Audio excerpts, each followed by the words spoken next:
So he comes into this city after having this crazy revelational change. God brings him into this place called Ephesus. And all this time I have thought that Paul is coming into this place to just knock on churches and start preaching at churches like some evangelist. He gets invited in as a revivalist. Paul was called to walk into the city of Ephesus, open up that city's gates, and begin to preach the gospel of the kingdom after he had that revelational change. And he was preaching to marketplace, educational leaders, governmental leaders, church leaders. Sure, Paul was bringing a new government to an existing government that they had never heard of before. They were so idolatrous that they had the prophetess, I guess the image of Dinah was the goddess that they served, a sensual, lustful goddess. So there was lots of sin that was happening in Ephesus, but you couldn't make any mistake about it. There was a lot of money.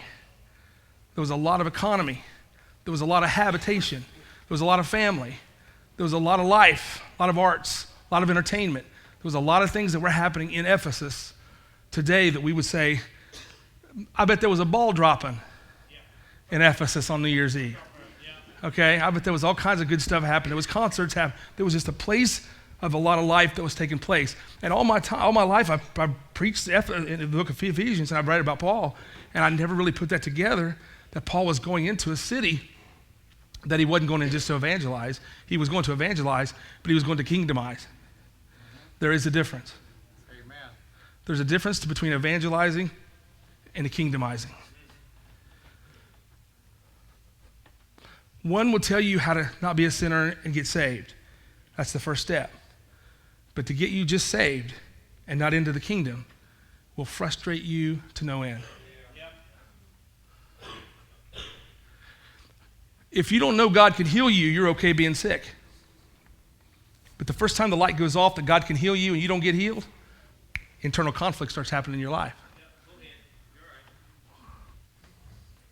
First time you know you're supposed to be prosperous and God blesses you, but you're having trouble making ends meet,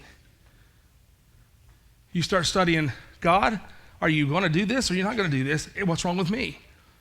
And that internal conflict that we go through by trying to get ourselves out of works and stay into faith is one of the most frustrating things a person could be. I want you to think about the first person Paul encountered. Do you know who the first people that identified Paul when he came into Ephesus? It wasn't the preachers. It wasn't the church people in the house meetings. It was the silversmith and the goldsmith.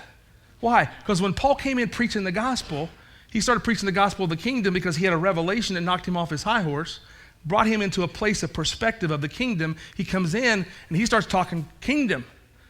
And then the goldsmith and the silversmith and all the business people, the economy of the day, begin to say, this guy's going to take us for granted here. We got a problem. He's coming in here challenging what we've already built.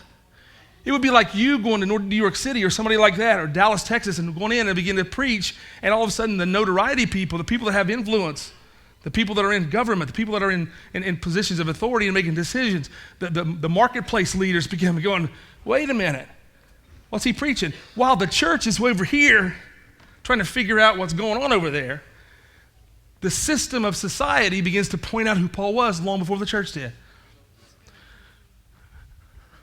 We as a church, you as a people, should have just as much influence or more in society than you have inside these walls. If you're more known as a greeter and usher than you are somebody in this community, we've got it out of order. That's right. Right? There should be more people healed and saved and set free on our Monday through Saturday than happens here on a Sunday morning in a pew.